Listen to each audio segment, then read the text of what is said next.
Hey friends, if you wish to pin a folder to the start menu in Windows, then please watch this video.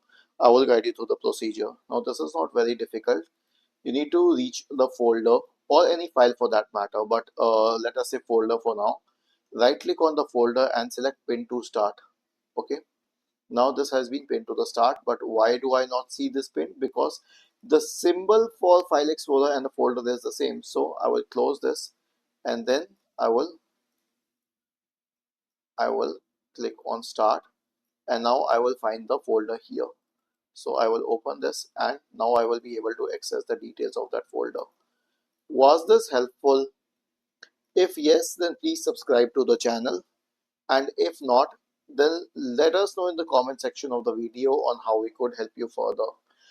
Thank you for watching this video and have a nice day. And yes, don't forget to subscribe to the channel once again. It's very important for us.